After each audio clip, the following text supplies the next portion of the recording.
Okay, here we go. Here we go. Here we go. Here we go.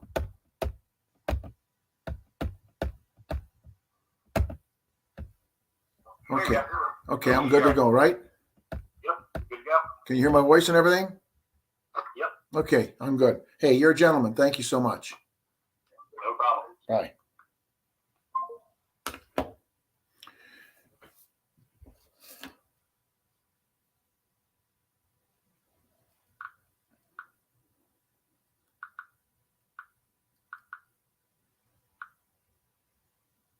Hello, we're 4 minutes late, but thank you to Matt Culhane for helping me through some difficulties. I'm hoping this becomes a very, very, very useful next hour or so because 1/4 of the year is over. You made a lot of ideas, a lot of goals, a lot of plans. It's now time to say, can I blast through 2022? And so, what I'd like to do today is talk about re-engineering yourself for some results. Hopefully, exceed your goals you planned, and maybe you have to catch up a little bit. And so, we'll talk about how to get in gear for the rest of the year. And the first thing is to focus like a laser beam.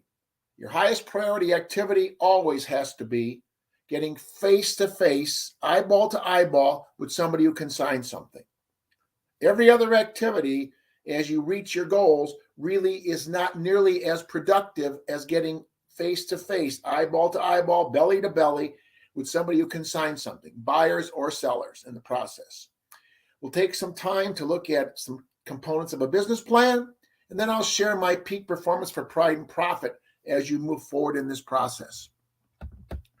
With that said, you have to realize that there are 6 major things that top producers master year after year to increase their income in a market like we have in 2022.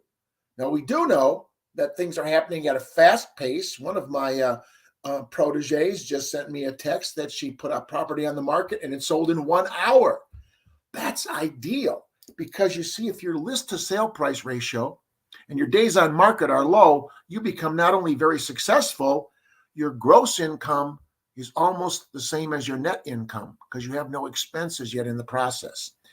So this is kind of where we're going, looking at these things. Obviously, I'm always available by phone or by email if you have questions after. I'd love to do some individual talking to you if you care to share. So, re-engineering for results in Wayne's world means the fundamental rethinking and radical redesign of your common business practices in real estate in lots of things. And if we're looking at the 3 R's in real estate, it's not like school where it's reading, writing, and arithmetic. It's relationships, resiliency, and routine. Now, we're going to spend a little time on that. We'll be doing that in a future session. More importantly, today, I got you thinking about your goals. So let's pretend you got in your car this morning.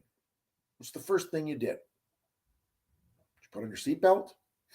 Did you start the engine? But either way, until you put that car in gear, nothing happens. You'll just sit there and idle. Now, some of you had to back up to get out of your garage. Some of you were out on the street and just pulled forward. But let's look at each one of those letters in the word gear. The G is goals. Goals give you energy. I'm sure your goal was a good one and still is, but let's make sure we understand what a goal should really be. First of all, is it specific? Did you simply say, I'm going to get X number of listings, work with X number of buyers, create new opportunities? What did you say specifically? It's got to be obtainable, i.e., what's realistic in your time frame. We all have 168 hours a week. Some people have many other obligations that they have to do first before they do real estate. Family should always come first before job in the ideal situation. So the goal, specific, obtainable, and here's the key, written down. Whether it's on a vision board, whether it's in a book you carry, whether it's on a keychain you make and put it on your car, so every time you get in the car, you've got your goal right with you, but it's got to be written down. And most importantly, A goal has to be something you want, not something somebody wants for you. When you set your goals back in last October, November, December for 2022, was it specific? Was it obtainable now that you're 3 months into it? Was it written down? And was it something you want, not something somebody wants for you? You cannot do my goals. I cannot do your goals. But if I have goals, guess what? I get energy. And energy allows me to do activity. If I do activities and I'm doing high priority activities, i.e., face to face with somebody who can sign something, I should get results. And results create more results. Let's think about this. What's the first thing you do or the first place you go after you get a listing? Do you go back to the office to input it? Do you go back to your home and input it? What thing do you do after you get a listing? Because you're on a high. You just got a listing.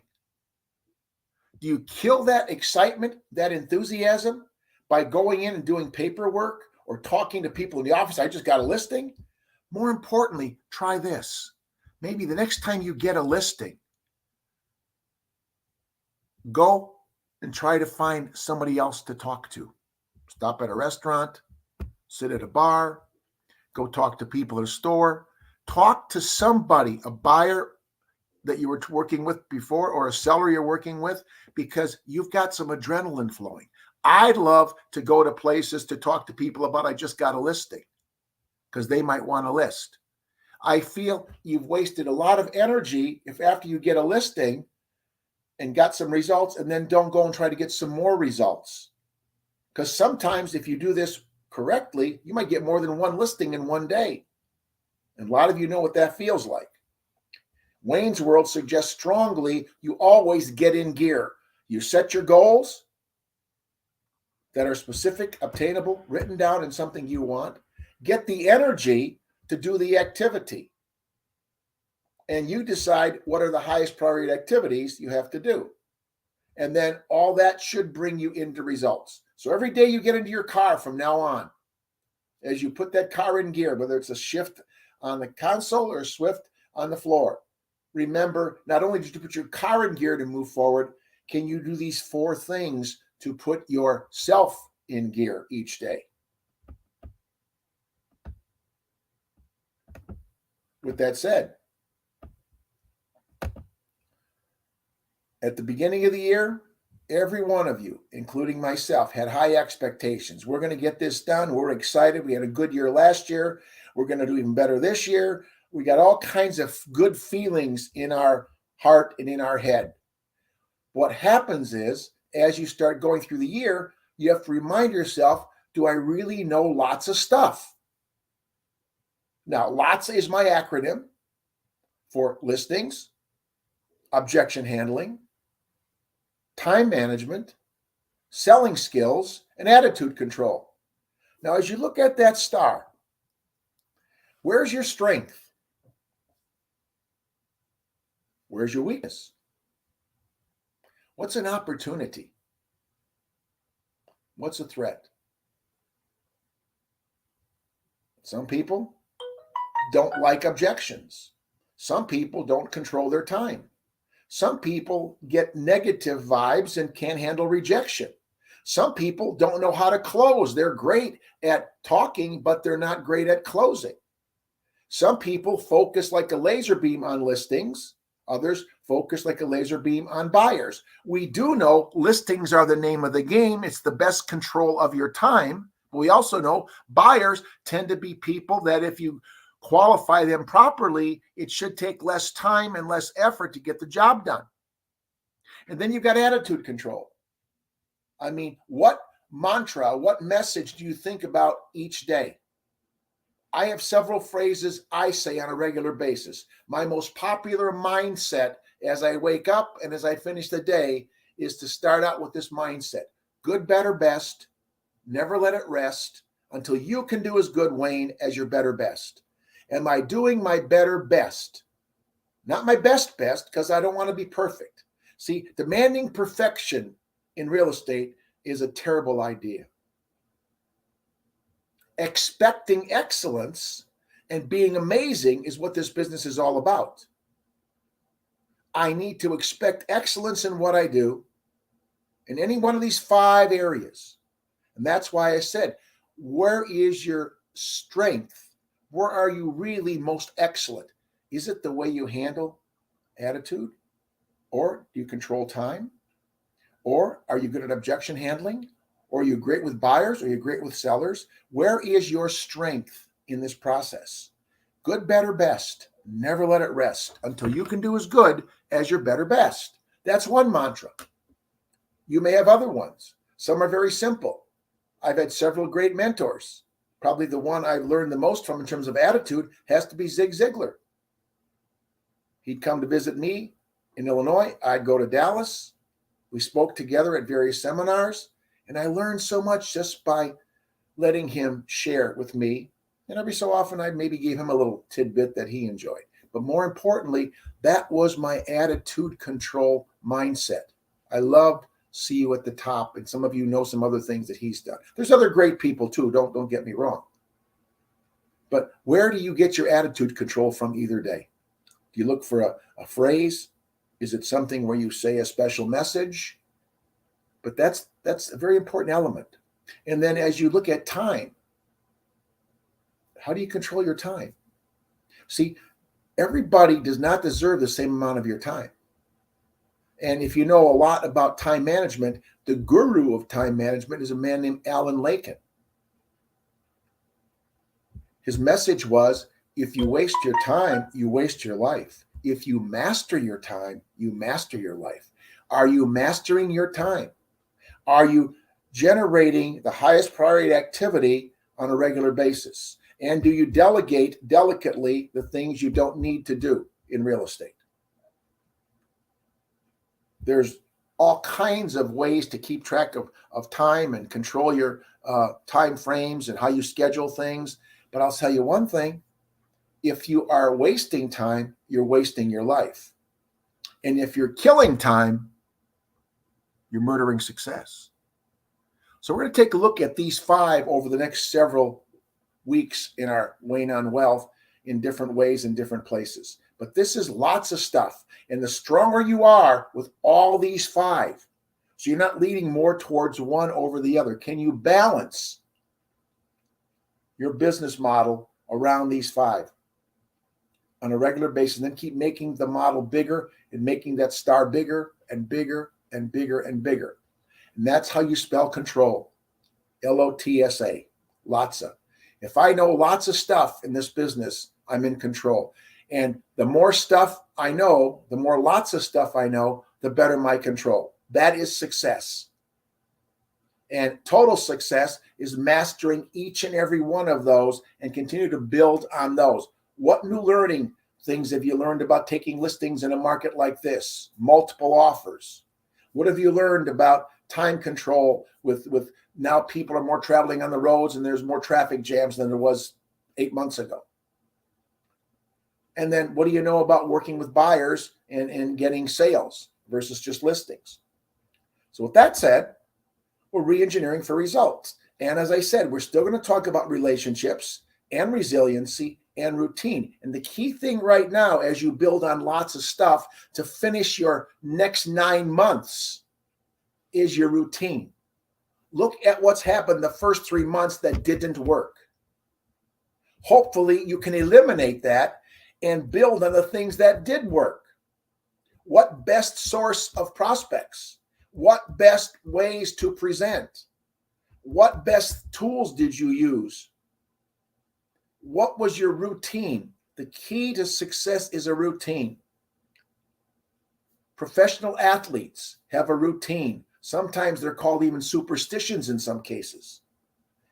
Real estate agents don't have the same routine. Good example. The baseball season starting.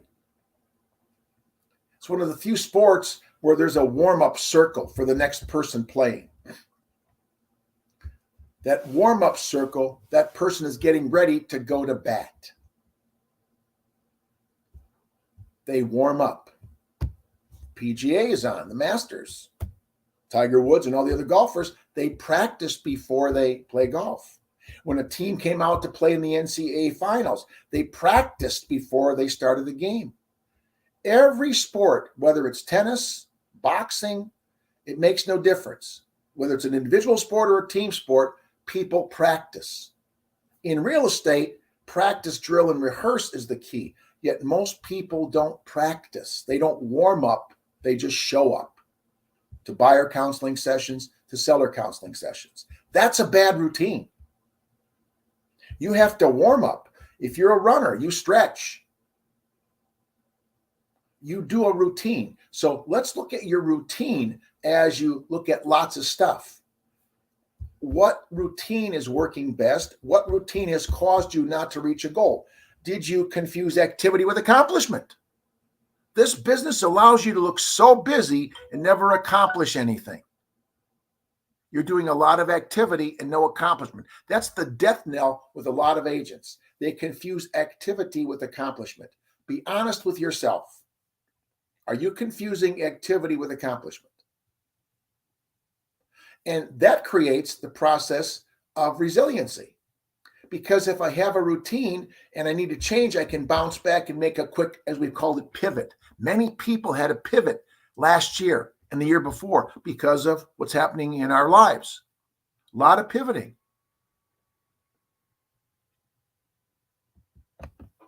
So, the near formula or the almost formula for success. As you plan the rest of your year, first of all, you got to be confident. In Wayne's world, I think the three things you best can do to prove your worth to a client is your confidence, your competence, and your naturalness. You're competent, confident, and natural. Well, education's from womb to tomb in this business. So competency is what you decide and where you decide to increase your mindset and things that will help you grow your business.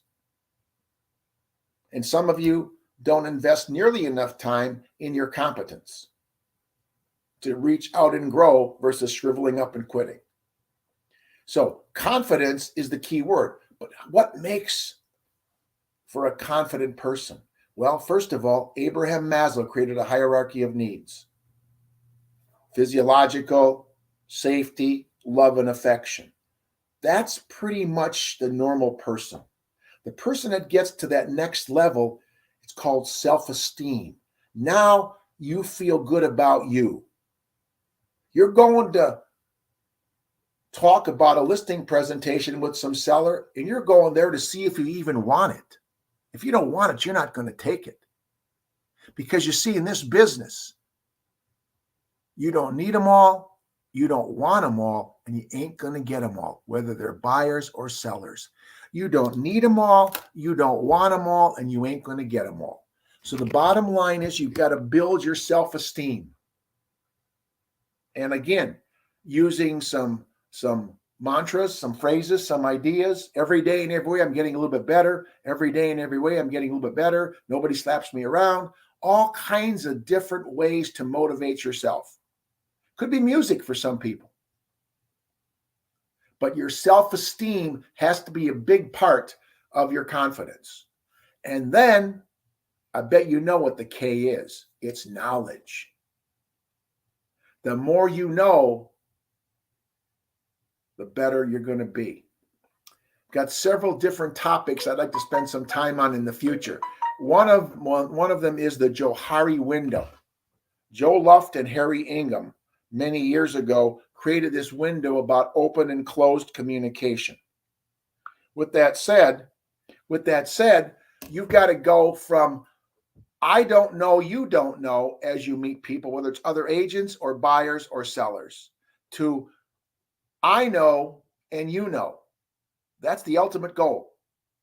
But in between that, there's I don't know and you know, and there's also I know and you don't know, and I don't know and you know.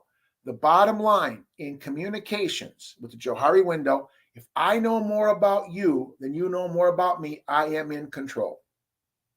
So again, It's the competing agent on the other side of the deal. What do you know about that person? Their stats, their statistics, their record, their reputation. What do you know? What can you find out? What can you find out about all kinds of aspects that could benefit you? So self-esteem plus knowledge. But you have to realize something. Knowledge is not power. That's a huge misconception that I totally don't agree with. Knowledge is not power. The reason I say that is Calvin Coolidge, years ago, wrote many different thoughts on this whole process. We still have companies like McDonald's Corporation thinking of some of his mantras. And one of his mantras was, knowledge is not power. The world is full of educated derelicts. Talent and persistence will win out. And so that's why you don't need to be a total knowledge base in real estate. I like the word caring. We'll talk about that later. But knowledge is not power. As you're in Wayne's World today, please remember this. Knowledge is potential power. It does not become power until you use it. I present a certified multiple offers expert designation. Loads of agents have been in multiple offers and picked up an idea or read something or did something, but they never use it. They thought it was a good idea, but for some reason they don't use it in their communications, in their negotiations. So please remember, you may know a lot of stuff, lots of stuff, but are you using all those things, all those closes, all those ways to accomplish a goal in negotiating a bigger pie for your client? But if you do have self-esteem, way up there in Maslow's hierarchy, and you know what you know, then you have confidence. Nobody can slap you around. You know the stats, you know the market, you know the situations, you know the financing, you know, you understand some things about what's happening with inflation. Maybe it's investing, but you become confident. And confident is like an inner arrogance. I know I'm good. I don't have to brag about it. The end results I get prove that I'm good. The proof is in the pudding theory. So then what's important, and this is where that attitude control comes in from the lots of stuff we just looked at. Confidence is multiplied. That's why there's an X there. That's a multiplication sign. Once you have self-esteem and knowledge, you become confident. And I'll bet you're thinking right now, he's right. When I knew something and I felt good about it, I really could rock and roll. Whether it's negotiating something for your personal life or giving a seller an idea or a buyer an idea, you just felt confident. But then I could multiply it by two very powerful emotional motives: enthusiasm and pride. They're both very hard to measure. Sometimes you can feel enthusiasm. Sometimes you can see enthusiasm. But sometimes people have enthusiasm doesn't show in the same way other people do. Some people don't get nearly as excited when something happens good as other people do. They're much more calmer, but they're still very enthusiastic. But normally, if you are very calm in your enthusiasm, you probably have a lot of internal pride. Ideally, you should have a lot of enthusiasm and a lot of pride. Because if you mix enthusiasm and pride up with confidence, that's a pretty good package to say, I'm darn good at what I do. I'm in control. That's success. So there you go. You got a near formula, because what's missing is that magic ingredient or that magic pill that makes it all work. Those are the ingredients, but we need something that gets all those ingredients working together. That extra chemical in your brain, in your mind, in your life that makes you be a success. And we hear it many, many times. And it's so simple. And some people are better at it than others. But you got to have some fun, laughter. You got to laugh at yourself, not at other people. Laugh with them, not about them. Laugh at your mistakes. I had a terrible time this morning getting this started for some reason. Thank you to Matt Culhane, who just nursed me right through this. And I thought for sure we might not even be on today with our technical difficulties. And here we are. We're about 3 minutes late. So power is having that feeling that says, I am in control and I have self-esteem and I do know what I'm doing and I've got enthusiasm and I've got pride on my side. So with that said, we realize that people are in control of their careers in real estate. They mastered 6 things. And that's the next place we're going to go. And some of you might already have mastered these 6 things. I don't know. They're in no order of importance, but one is prospecting. Now, there's many ways to prospect. Many ways to prospect. I couldn't even begin to tell you what's the best way because it might work for you in one market and not another market. I've prospected in so many different ways. I've done seminars for corporations to teach people how to buy their first home, and then I got a bunch of clients from it. My life in Illinois gave me a lot of listings years ago because I volunteered at Kraft's corporate headquarters of Kraft Foods in Glenview, Illinois, to be there on a regular basis to put on little seminars. I even had an office at Kraft's corporate headquarters that workers could come in and talk to me about financing. I became the expert realtor for people that wanted to learn how to buy homes or investments while they were working at Kraft Foods. Some people just knock on doors, believe it or not. Some people actually still go on the phone. Some people use social media. Some people use flyers. Some people use other aspects to prospect. So we're not here to tell you how to prospect. Some people still use postcards and other types of direct mail pieces. What works for you may not work for somebody else. The key is, are you getting a return on your investment? And as you look at what you're doing, are you getting a return on all the things you do in terms of impressing people? Return on impressions. If you're prospecting in a market and you believe you've done a lot of things in that market, whether you're sending out a database newsletter or doing a blog or whatever, what if you started researching to see who people remember? Are you one of the top 3 names that pop up when I say, quick, think of a realtor in your town or in your neighborhood or in your subdivision? That's a quick survey. Quick, think of a realtor in your neighborhood. If your name doesn't come up, your prospecting's not working. You're getting a lousy return on your investment. If you're in a condo building, in a subdivision, in a zip code, in a neighborhood, you better be in the top 3. Quick, think of a realtor is a great way to find out how effective your prospecting is. Then again, my life centers around the bottom line that listings are the name of the game. Always have been, always will be. If you list, you last. To me, personally, listings are the salary in this business. Buyers are the commission. If I have enough listings and they're priced to sell, I constantly have some closings. And the more listings you have, the more closings you will have, as long as they're priced to sell. Many of you looked at my biography. One of my claims to fame was 67 listings in 70 days, no relatives or no builders. The bottom line is I worked listings, and as those sold, I've got a schedule of closings always happening. Buyers come and go. I might have 2 buyers, then no buyers, or some buyer takes longer to look at things. I'm going through 8, 9, 10, 12, 15, 20 or more houses. They go to a different market area, and I have to refer them out to somebody. So I've always felt, and you don't have to feel this way, but this is Wayne's World, that in Wayne's World, listings are the name of the game, and I can list to exist, and I'll list to last. Old realtors never die. They just become listless. So work listings, work listings, work listings. The majority of top producers, if you look at stats, have a much greater percentage of listings than buyers. There's always exceptions, but the majority of top producers are carrying a lot of listings.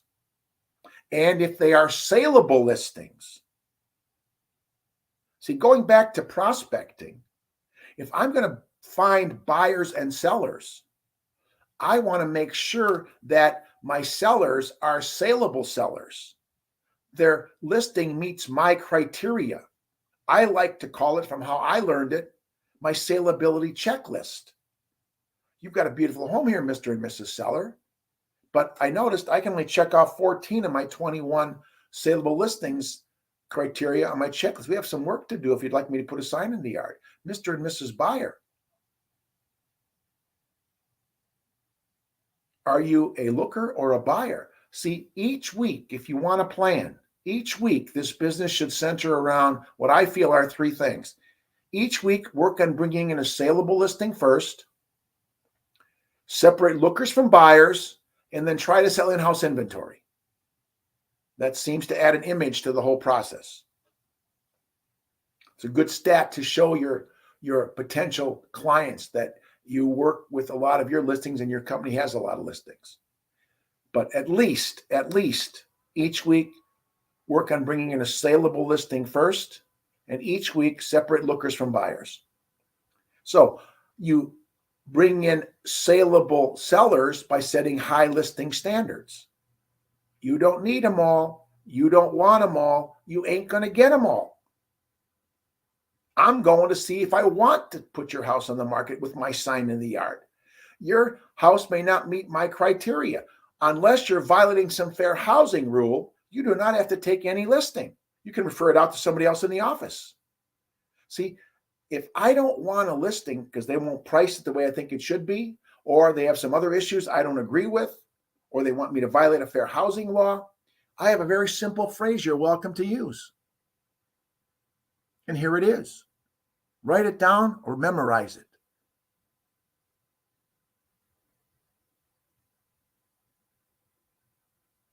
Well, I have two really.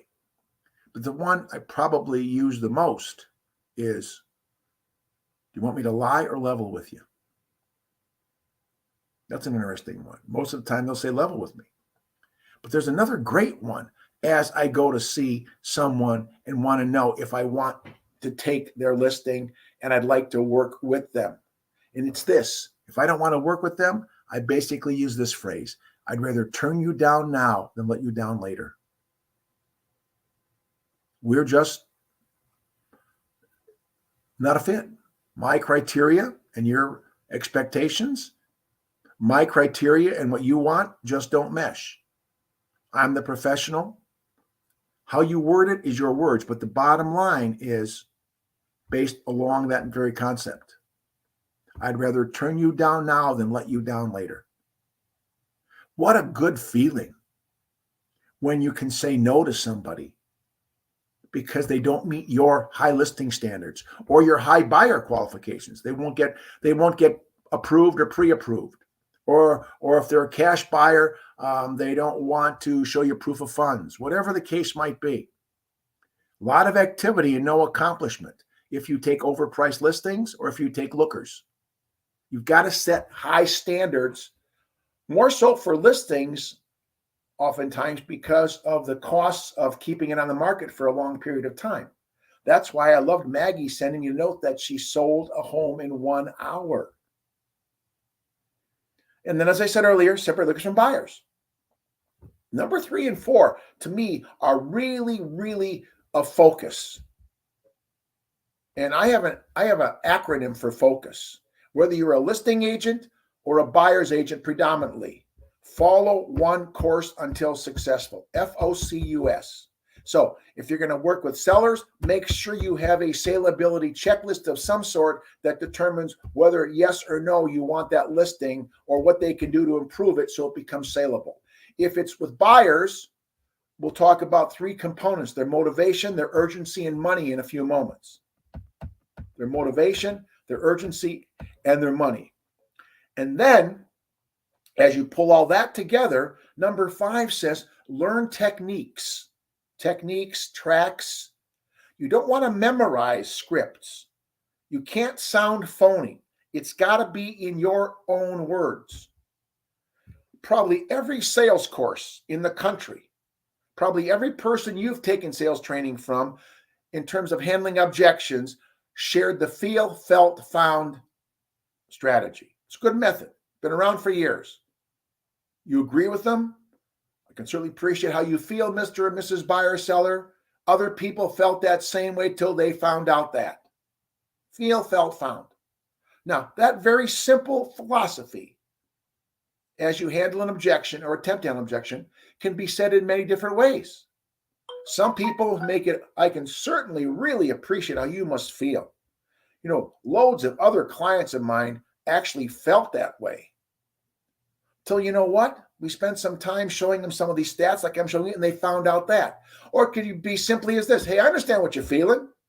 Hey, you're not alone. A lot of people feel that way. See, you've got to take that feel, felt, found and make it yours. You can't memorize a script. You sound phony. You can use a script to create a better script for yourself. In my negotiation designation class, we give people 150 scripts to play with. 150 different scripts, from cutting commissions to extending a listing term to reducing a price to everything else. But I don't want them to memorize them. They've got to become yours. So as you look at things you're doing right now, are you sounding phony? And you will sound phony if you're trying to memorize a script. My theory is learn a technique and learn a track. To me, that's sales dynamite, TNT, techniques and tracks.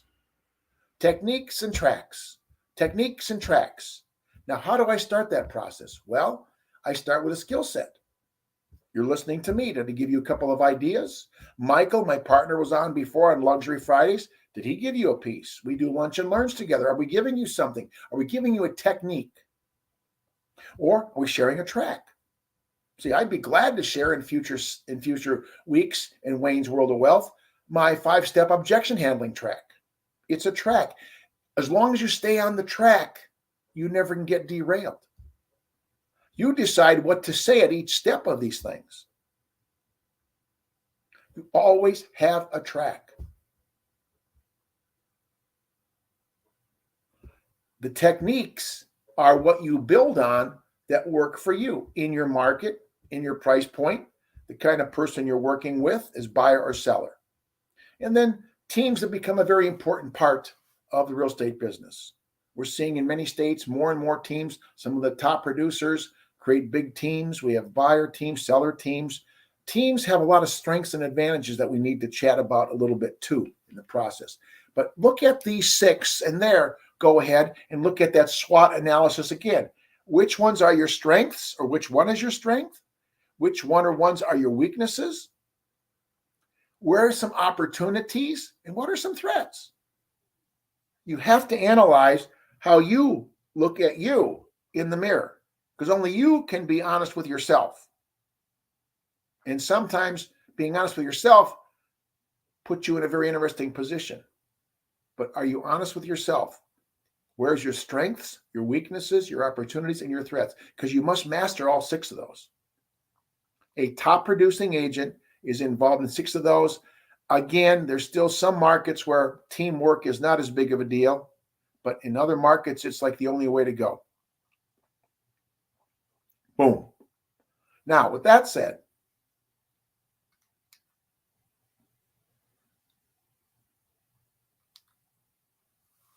how do you increase your prospect base? Let's take each one of those 6, and we'll see how far we get through today, because I know we're not going to cover the whole thing. So next week, we'll continue this and review.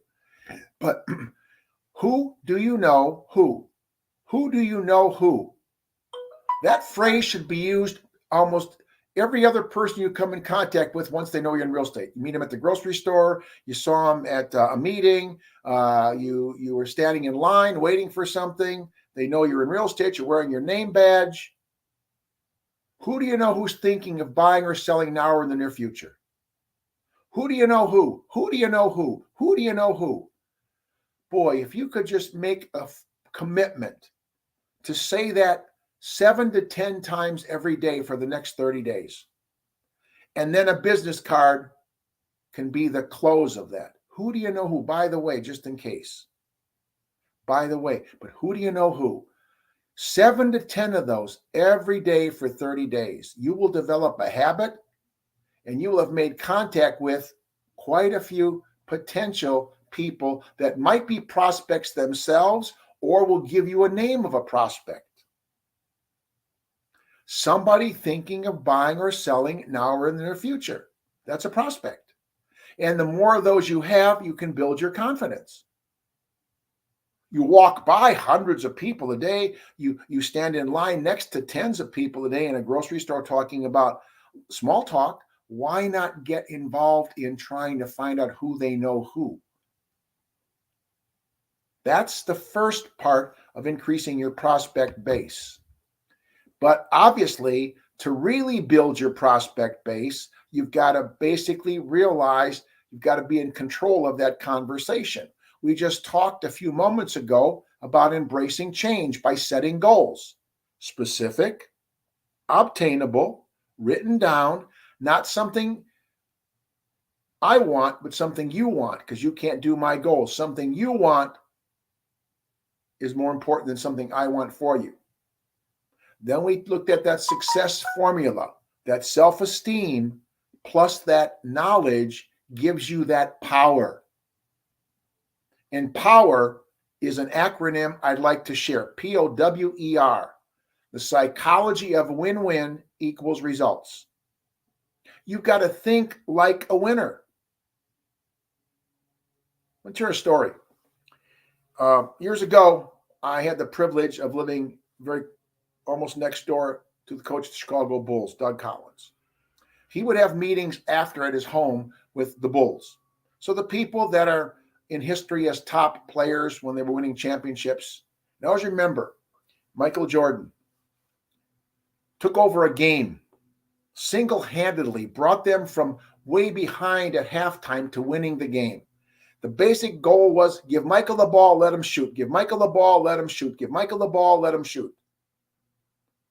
I think we could count on one or two fingers the number of times Michael Jordan passed the ball in that game. Once he got it, he shot, and they won the game. And Doug said at a meeting, Michael, great effort. We won. That's the key. But I got to tell you something. This is a team sport. There are 4 other people. This is the team sport. Let's all remember that. Great game, though. Michael looked at him and said, Coach, you're right. This is a team sport. And then Doug says, yes, and remember, there's no I in team. That's why it's a team sport. Together, everyone accomplishes more, TEAM. There's no I in team. And Michael Jordan looked at Doug Collins, eyeball to eyeball, and smiled and said, you're right, but there's an I in win. So you need to be a winner, and power is the psychology of win-win equaling results. And I say win-win because as a negotiation trainer for real estate agents across the country, it's a win-win collaborative approach that works versus a win-lose competitive approach. So I'm always looking for a win-win. I just want my win to be bigger than the other side's win. Mine's in big capital letters, W-I-N. Theirs is smaller letters, W-I-N. I don't want win-lose. I don't want win-lose. I don't like losing. I'm a lousy loser. See, if you learn to be a good loser, my mother tried to teach me that. You should be a good loser, Wayne. You can't win them all. I was learning to be a good loser. I said, Mom, I don't like to lose. I'm a lousy loser. And the more I looked at that and researched that, I realized something. Knute Rockne came to coach the Notre Dame football team many, many years ago, and they wanted winning football, and they still do. And he said to the administration, I will coach the Notre Dame football team, but you got to allow me to recruit 11 lousy losers on offense and 11 lousy losers on defense. If you can give me lousy losers, we'll have a winning season. And that's how Notre Dame football evolved. They looked for lousy losers. So are you a lousy loser or a good loser? Then you got to make that commitment. We talked about that in one of the wealth building seminars, the second or third session. The fact that you have awareness, you set your goals, but you got to make a commitment. I gave you several opportunities in the seminar today to find some things you'll make, just setting your goals, looking at your next 9 months. What's your commitment to finish better than you thought you would, to catch up and exceed what you thought you were going to start with, or grow your business?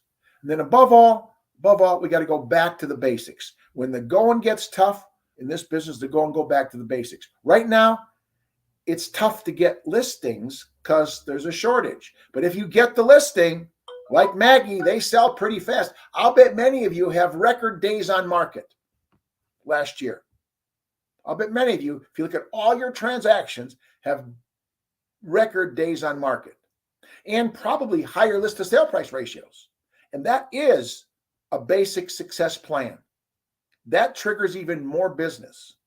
So take a look at your list to sale price ratio the first 3 months and look at what you feel it should be in the next 9 months. Because we realize the power of having a high list to sale price ratio and a small or low days on market. So that's what change should be. Looking at your goals, if you have to adjust them, you do. We're not on a straight path, but if you stay on a track, you'll get to where you want to go. We may have to make some adjustments, just as a train does. The train changes its speed, ground curves. The train does other things to make sure the switches are ahead working, but they stay on track and they get where they want to go all the time. So I think techniques and tracks will be your success. Again, sales dynamite in Wayne's World, techniques and tracks. How many new techniques can you read about, implement, and use? How many ways can you set a track in the process?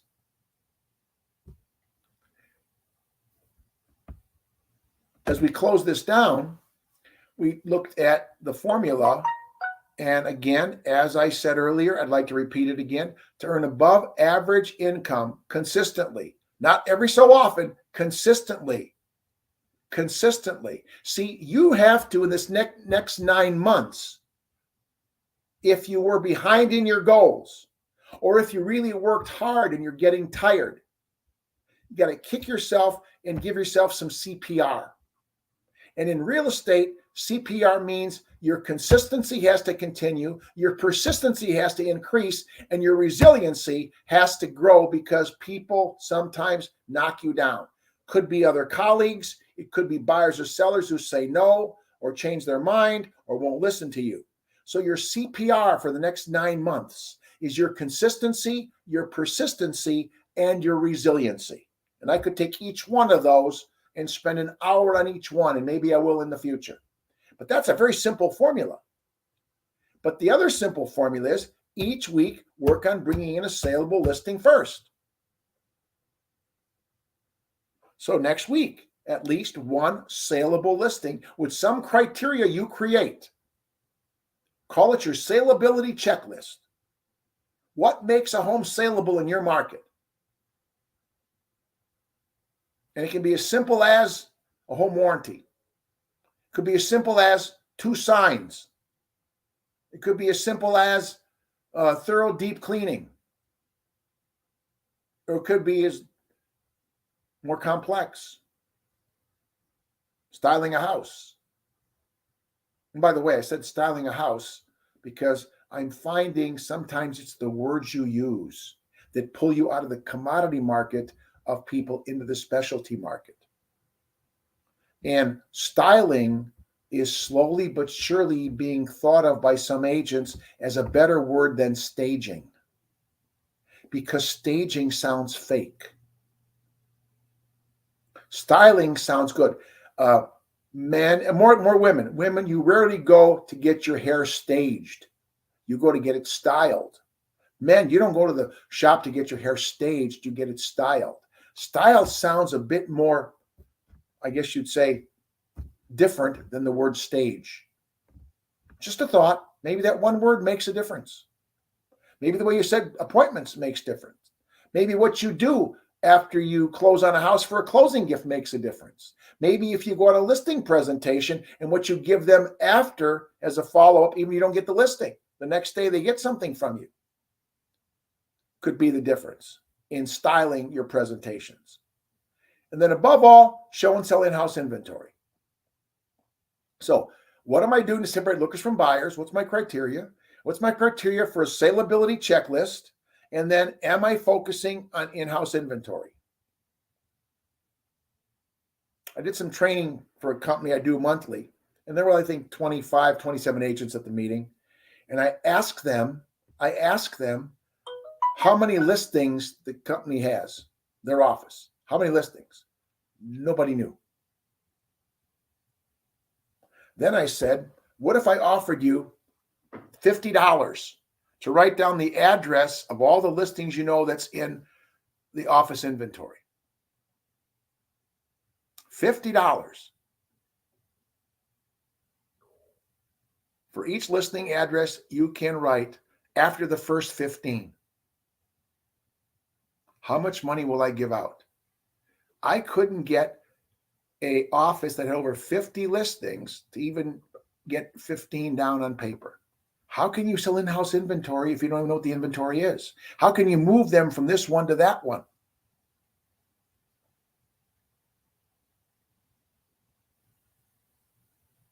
Boom, things happen. I showed one of my listings yesterday in Northbrook, $3 million listing. Guys here from Indianapolis, kind of looking around. Started talking to the agent listing him. They didn't care for some of the style because it's much more modern, contemporary. So I mentioned that Michael, my partner, who maybe you listened to earlier, has some listings in Barrington. So I said, we've got some great listings in Barrington. This one, this one, and this one. And I said, you might take a look at those. So the guy called me, send me the address of the ones in Barrington. So I called Michael and said, send him the addresses in Barrington. Because I knew we had something in our inventory that might fit his needs because he's not exactly excited about this one. The yard wasn't big enough and it wasn't landscaped enough. That's their choice. So there's a formula, people, a very simple process. Might not be easy, but it's simple. And maybe you're already doing a lot of it and you can maybe build on that and tweak it and make it better. That's the key. So as you wind down with all the things we've done today, realize that this formula is going to make a big difference in your life. We're going to continue this conversation in more detail when we look next week at how to find prospects and how to build on the other 5 traits that we say you must master in the process. We'll talk about making calls. We'll talk about a lot of different things we can do.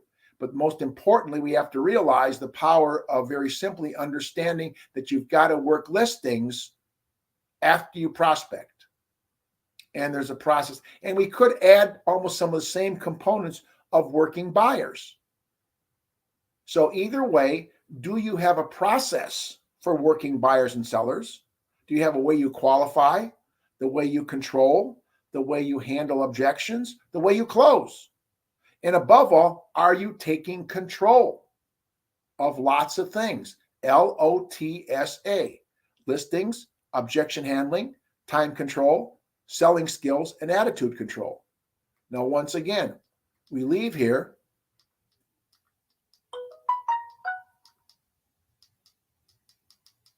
with hopefully building instant enthusiasm. So in conclusion, I want you to blast past not 2019, but 2022. Because the same thing I said in 2019 with COVID, starting about the first quarter, applies in 2022. We'll take a look at a business plan. We'll take a look at even jumping into 2023 before too long. But for right now, realize the power of being in control. Whoops, I want to do something.